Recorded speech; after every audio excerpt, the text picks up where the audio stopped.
हे मेरी तुम, हे मेरी तुम, ये इसमें जो तुम है उसका आशय केदारनाथ अग्रवाल जी की पत्नी पार्वती देवी से है।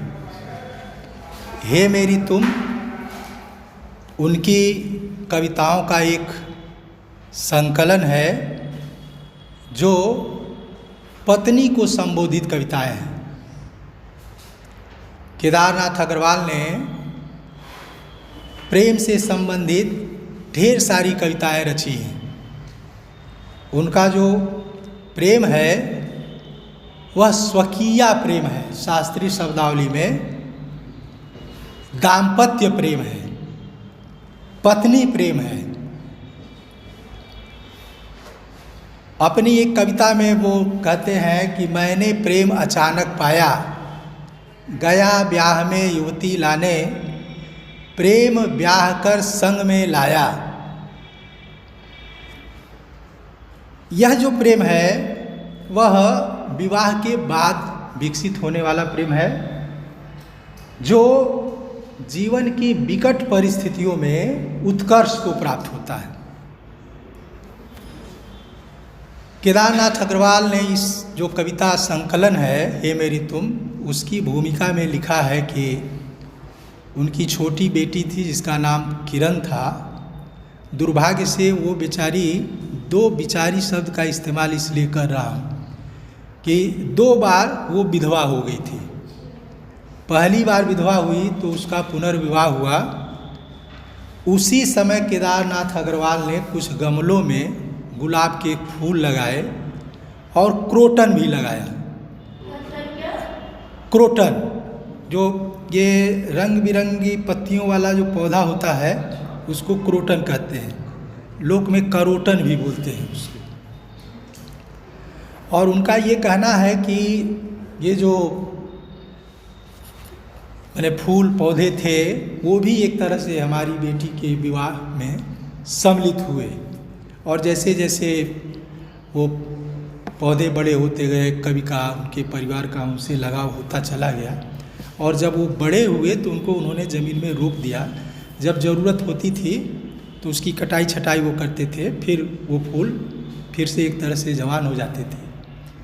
कवि का कहना है कि धीरे धीरे उन फूलों से, पौधों से हमारी आत्मीयता बढ़ने लगी और एक तरह से वो न बोलते हुए भी बहुत कुछ बोलते से लगते थे।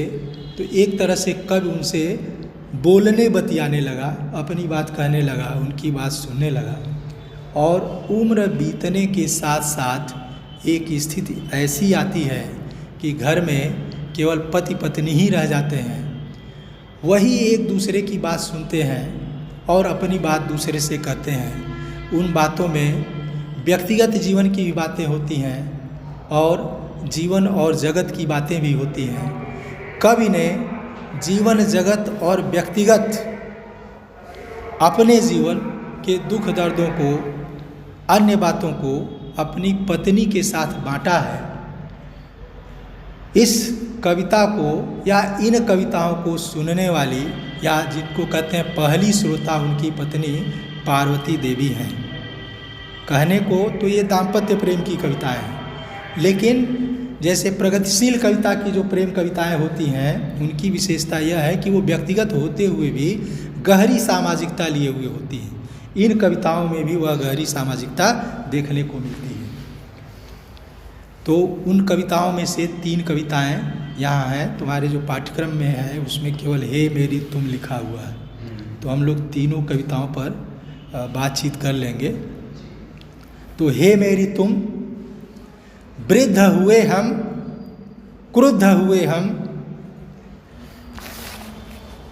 डंक मार संसार न बदला, प्राणहीन डंक मार संसार न बदला, प्राणहीन पतझार न बदला, बदला शासन देश न बदला, राजतंत्र का भेष न बदला, भाव बोध उन्मेष न बदला, हाड़ तोड़ भूभार न बदला। हे मेरी तुम, कैसे जिए यही है मसला, नाचे कौन बजावे तबला, राम रहीम हुए हैं कंगला, हे मेरी तुम। यही खुशी है प्यार न बदला, प्रथम प्यार का ज्वार न बदला, मिलना तुर सहकार न बदला, मधुदानी व्यवहार न बदला। पहली दो पंक्तियों से ही यह पता चलता है कि यह कवि के उस जीवन की कविता है जिसमें वो वयोवृद्ध हो चुके हैं और उस जीवन में, उस अवस्था में उनको जो अनुभव होता है, सामाजिक राजनीतिक जीवन का जो अनुभव होता है, व्यक्तिगत जीवन का जो अनुभव होता है, उसको उन्होंने इस कविता में रखने की कोशिश की है कि हे मेरी तुम, वृद्ध हुए हम, अब हम दोनों वृद्ध हो गए, क्रुद्ध हुए हम। देखो जो वृद्धावस्था होती है उसमें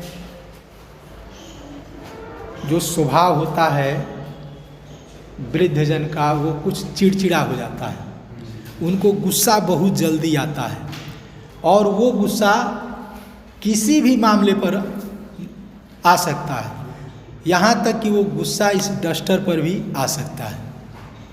तो क्रुद्ध हुए हम। अब किन बातों पर क्रुद्ध हुए? डंक मार संसार न बदला, डंक मारने वाला संसार, चोट पहुंचाने वाला संसार बदला नहीं, स्थितियां नहीं बदली, परिस्थितियां नहीं बदली। प्राणहीन पतझार न बदला और रस से हीन पतझड़ की स्थिति नहीं बदली। मैंने निराशा हताशा की अवस्था से हम उबर नहीं सके। केदारनाथ अग्रवाल वकील थे, व्यवसाय के तौर पर उन्होंने वकालत का चयन किया था और वो ऐसे वकील थे जिनकी वकालत बहुत चलती नहीं थी। तो शुरू के दिनों में वो मैंने आर्थिक दशा उनकी बहुत खराब थी। जब ये कविता रची जा रही थी तो उस समय भी वो लोग किराए के मकान में रहते थे। बाद के दिनों में वो सरकारी वकील हो गए तो उनकी आर्थिक स्थिति कुछ बदल गई थी। तो प्राणहीन पतझार न बदला, बदला शासन, देश न बदला। शासन बदल गया मगर देश नहीं बदला। मतलब शासन बदला, व्यवस्था नहीं बदली, स्थितियां नहीं बदली। प्रेमचंद ने एक कहानी लिखी है आहुति नाम से। आहुति नाम से प्रेमचंद ने एक कहानी लिखी और उस कहानी वो कहते हैं, अपने देश की आज़ादी के बाद की कल्पना करते हैं कि अगर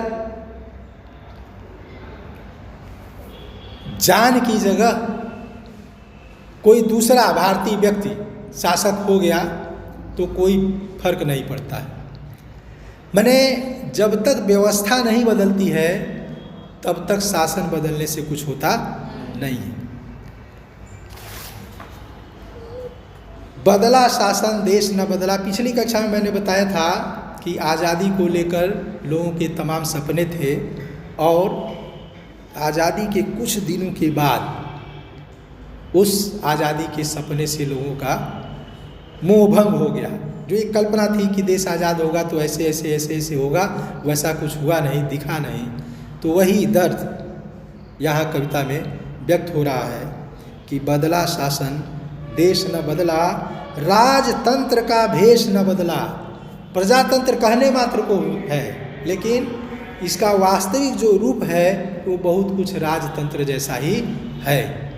जैसे प्रजातंत्र का मतलब तो तब होगा ना जब जनता का जनता के लिए जनता के द्वारा शासन हो, लेकिन आज ऐसा नहीं होता है। तमाम सारी नीतियाँ जनता पर थोप दी जाती हैं, मैंने जनता जिसको जिसकी भुक्तभोगी होती है उसको झेलना ही होता है। तो वही मोहभंग यहाँ दिखता है, उस व्यवस्था के प्रति गुस्सा यहाँ दिखता है। भाव बोध उन्मेष न बदला, जो भाव बोध था उसका विकास, पहले का जो भाव बोध था, जो स्थितियाँ थी, जो सोचने का ढंग था, जो समझने का ढंग था, वह बदला नहीं, ज्यों का त्यों रह गया।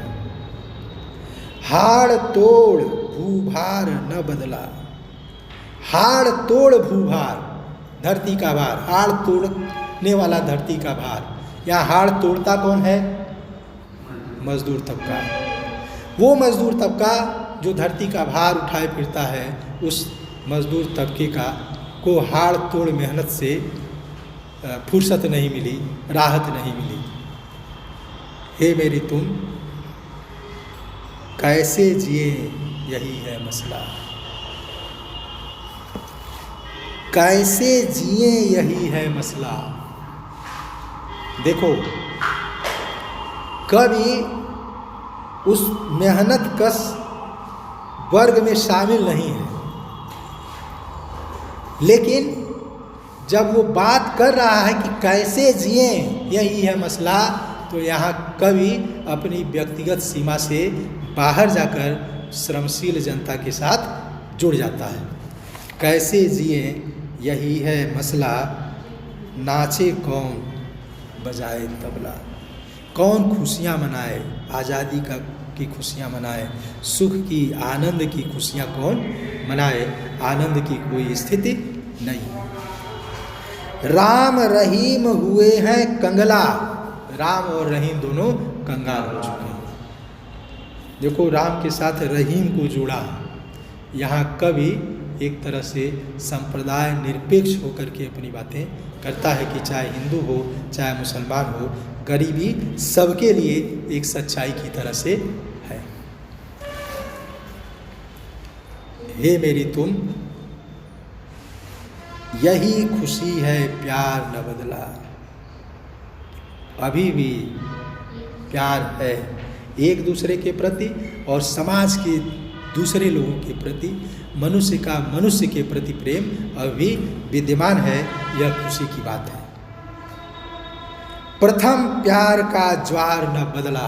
यहाँ नितांत व्यक्तिगत जीवन तक की बात करता है कि पहले प्यार का जो उफान है, जो उमंग है, जो ऊर्जा है, वह अभी ज्यों का त्यों मौजूद है। मिलन आतुर सहकार न बदला।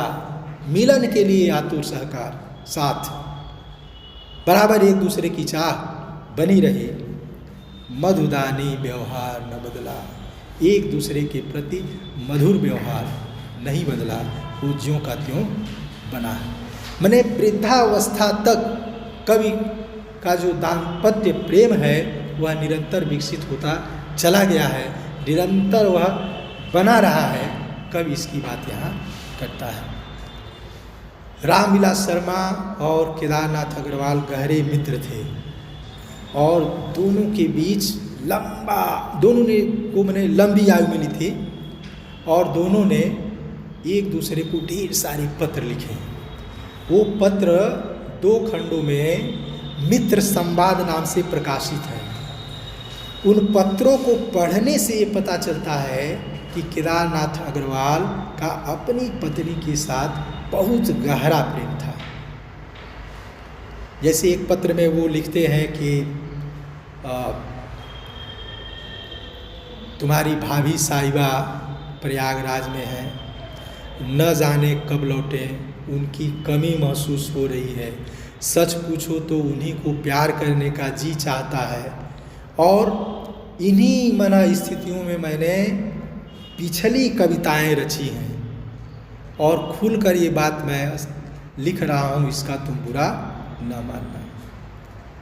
तुम लोगों ने कभी कभी अखबारों में पढ़ा होगा, कभी इस तरह की खबरें आती हैं कि कोई कोई युवक कभी विवाह करता है तो उसकी पत्नी जब मायके जाने लगती है तो रोने लगता है। कभी कभी आत्महत्या की भी खबरें आती हैं। तो जीवन की शुरुआत का मामला है, लेकिन वो भी एक गहरे प्रेम की ही अभिव्यक्ति होती है।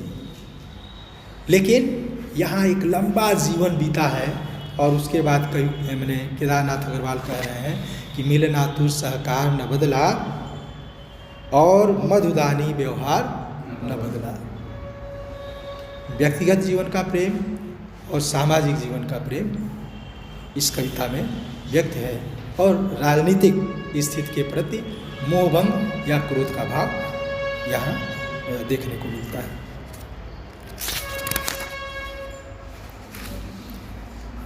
दूसरी कविता है हे मेरी तुम।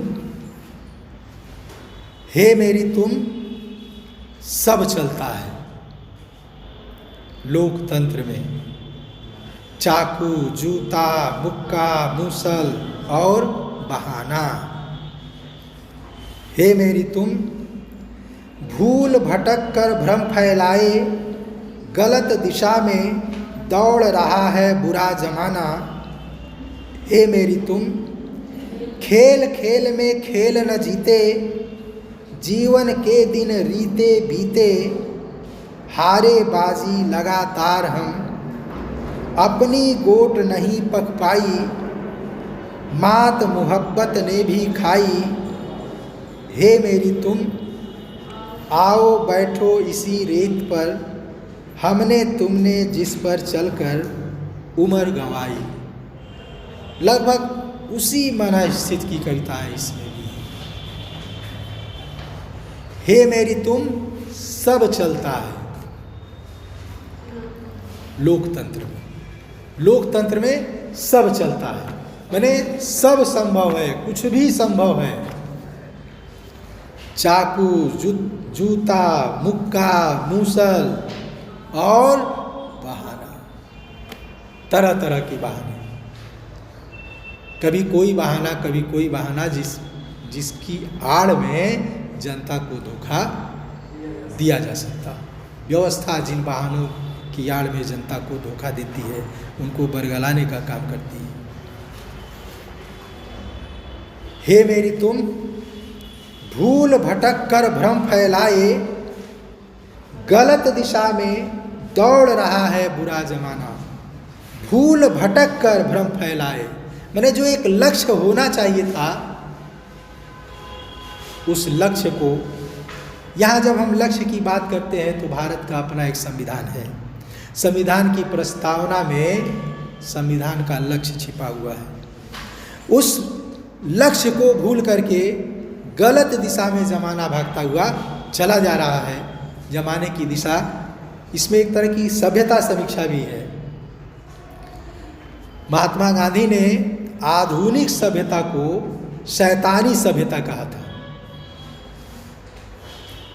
ये जो कोरोना का समय है, कोरोना ने एक बार फिर सभ्यता की समीक्षा का अवसर दिया है।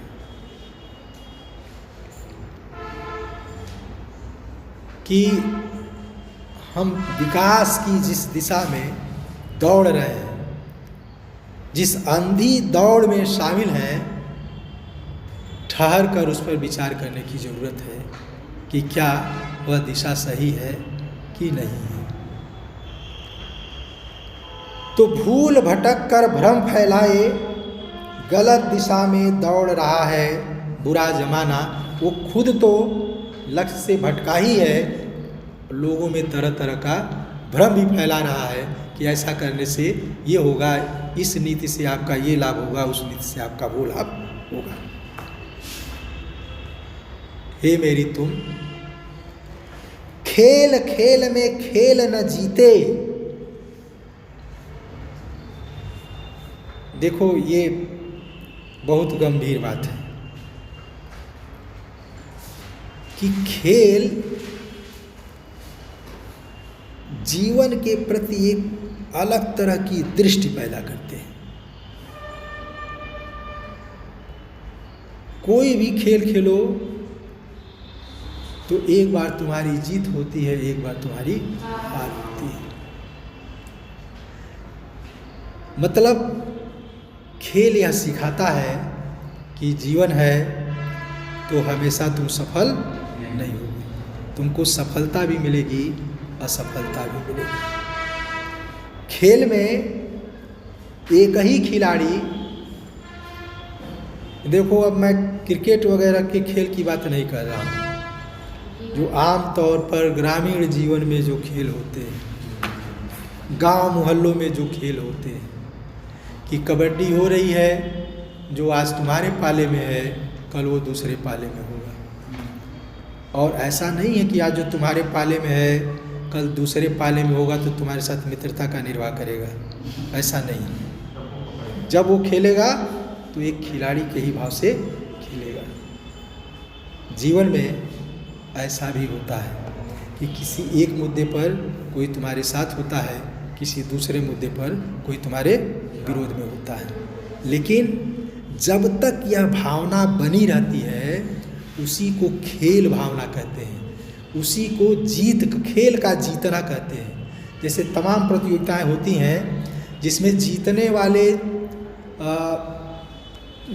वाली टीम को पुरस्कृत तो किया ही जाता है, सर्वश्रेष्ठ खिलाड़ी को भी पुरस्कृत किया जाता है, और कोई ज़रूरी नहीं है कि वो सर्वश्रेष्ठ खिलाड़ी जीतने वाली टीम का ही हो, वो सर्वश्रेष्ठ खिलाड़ी हारने वाली टीम का भी हो सकता है।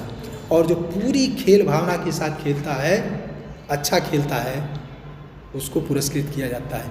यही खेल भावना है।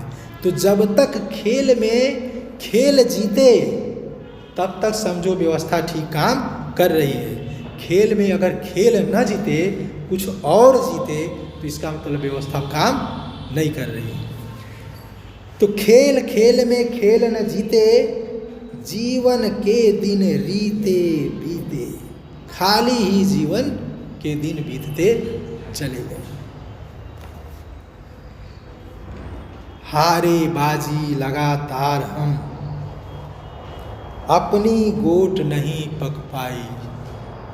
जीवन में हम लगातार हारते ही चले गए। निराला की कविता सरोज स्मृति याद करो, हारता रहा मैं स्वार्थ समर।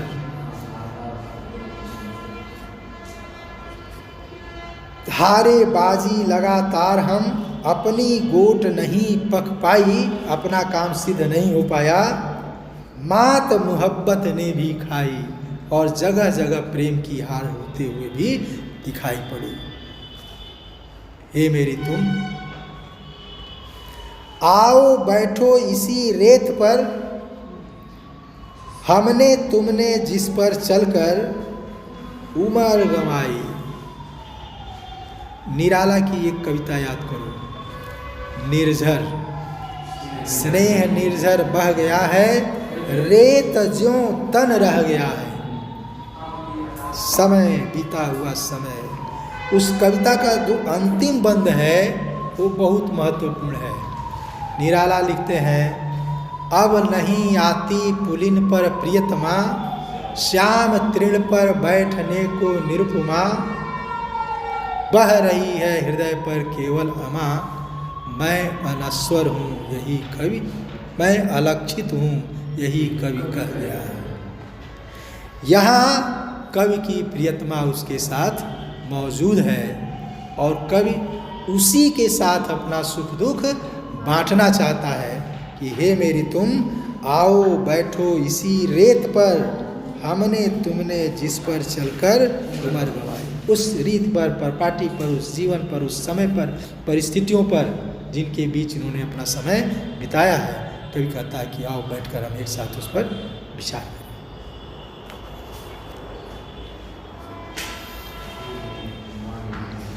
तीसरी कविता देखो,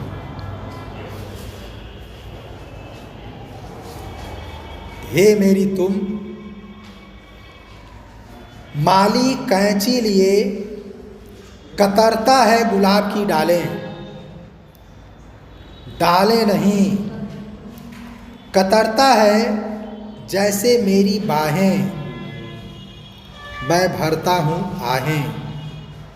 लेकिन कटते कटते चुप चुप कहते मुझसे पेड़, वह निश्चय ही कल फूलेंगे, अच्छे अच्छे देंगे लाल गुलाब। तन महकेगा, मन महकेगा, महकेगा घर बार, हम चूमेंगे पंखुड़ियों को, पहनेंगे गलहार। मैंने जिस भूमिका की चर्चा की है, हे मेरी तुम संकलन की भूमिका, उसमें उन्होंने बताया है कि उनके पास एक माली भी था और कभी ये डालियों की काट छाट करते थे, कभी वो डालियों की काट छाट करता था। हे मेरी तुम, माली कैंची लिए कतरता है गुलाब की डालें। एक स्थिति का वर्णन जो सामान्य स्थिति है।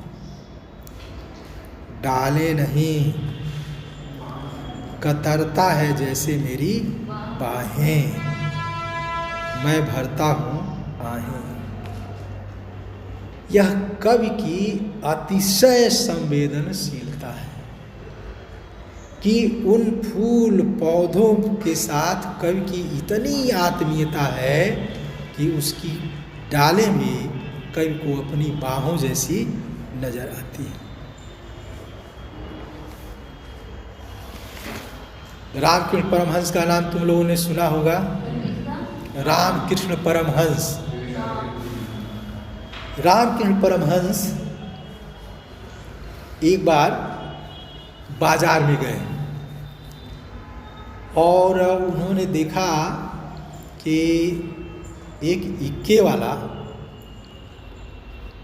उधर से आ रहा है और अचानक इक्के वाले ने अपना सोटा निकाला, चाबुक, और घोड़े को मारा। जब सटाक से घोड़े को मारा तो परमहंस चिल्लाने लगे, उसे मत मारो। फिर दोबारा मारा तो अपनी पीठ सहलाने लगे। जितनी बार वो मारता था उतनी बार वो अपनी पीठ सहलाने लगते थे और एक स्थिति ऐसी आई कि वो वहीं मूर्छित होकर गिर गए। शिष्य जब उनको उठाकर आश्रम में ले गए तो वो दर्द से कराह रहे थे, बार बार अपनी पीठ छू रहे थे और उनका कपड़ा उतारा गया तो उनकी पीठ पर निशान पड़े हुए थे। मैंने रामकृष्ण परमहंस ने अपने को उस घोड़े के साथ जोड़ लिया था और उसके दर्द को उन्होंने अपने शरीर पर महसूस किया था। यह एक साधक की संवेदनशीलता थी और यहाँ एक कवि की संवेदनशीलता है जो उसके साथ इस तरह से जुड़ा हुआ है कि गुलाब की कटती हुई डालें उसको अपनी बाहों की तरह से लगती हैं। कतरता है जैसे मेरी बाहें, मैं भरता हूँ आहें, लेकिन कटते कटते चुप चुप कहते मुझसे पेड़। देखो, तीनों कविताओं में कुछ हताशा, निराशा के संकेत हैं, लेकिन कविता अंत तक आते आते सकारात्मक होती चली गई। इसमें भी वही भाव है। जैसे तुमने निराला की कविता पढ़ी है भिक्षुक, वह आता दो टूक कलेजे के करता, पछताता पथ पर आता, पेट पीठ दोनों मिलकर है एक, चल रहा लखुटिया टेक, मुट्ठी भर दाने को भूख मिटाने को, मुँह फटी पुरानी झोली का फैलाता, दो टूक कलेजे के करता, पछताता पथ पर आता। साथ दो बच्चे भी हैं सदा पेट, सदा हाथ फैलाए, पाएँ से वे मलते हुए पेट को चलते, और दाहिना दया दृष्टि पाने की ओर बढ़ाए, दाता भाग्य विधाता से क्या पाते, घूंट आंसुओं के पीकर रह जाते। एक दूसरा दृश्य कवि खींचता है, चाट रहे जूठी पत्तल वे कहीं सड़क पर खड़े हुए, और झपट लेने को उनसे कुत्ते भी हैं अड़े हुए। कविता यहीं खत्म नहीं होती है, उसके बाद कवि की टिप्पणी है, निराला का अपना पक्ष है। ठहरो अहो मेरे हृदय में है अमृत, मैं सींच दूंगा, अभिमन्यु जैसे हो सकोगे तुम, तुम्हारे दुख मैं अपने हृदय में खींच लूँगा। अंत तक जाते जाते वहाँ कवि का अपना पक्ष दिखता है, वो कविता सकारात्मक रूप ले लेती है। लेकिन कटते कटते लगभग वैसा ही भाव यहाँ मैंने उस गुलाब के पौधे के माध्यम से कवि व्यक्त करता है। लेकिन कटते कटते चुप चुप कहते मुझसे पेड़, वह निश्चय ही कल फूलेंगे, एक आशा का संकेत। अच्छे अच्छे देंगे गुलाब कि निराशा की परिस्थितियों के बाद आशा पैदा होती है। कामायनी में चिंता सर के बाद आशा सर को इसीलिए रखा गया है। तन महकेगा, मन महकेगा, महकेगा घर बार। गुलाब की खुशबू से सब कुछ महकने लगेगा। हम चूमेंगे पंखुड़ियों को, पहनेंगे गलहार। उसके साथ फिर हमारी आत्मीयता विकसित हो जाएगी। ऐसा तो नहीं है कि वो समाप्त हो गई, लेकिन फिर एक नई शुरुआत होगी। पहनेंगे गलहार, फिर पहनेंगे गलहार मैंने उसको गले में पहनने का मतलब तरह तरह की फिर हम खुशी मनाएंगे, उसके साथ खुशियाँ बांटेंगे, आनंद का उत्सव मनाएंगे। तो हे मेरी तुम शीर्षक से ये जो तीनों कविताएं हैं वो दाम्पत्य प्रेम की कविताएं होने के बावजूद प्रकृति और संस्कृति से जुड़ी हुई कविताएं हैं, और इसमें जीवन जगत के प्रश्नों को भी कवि ने देखने की कोशिश की है। धन्यवाद।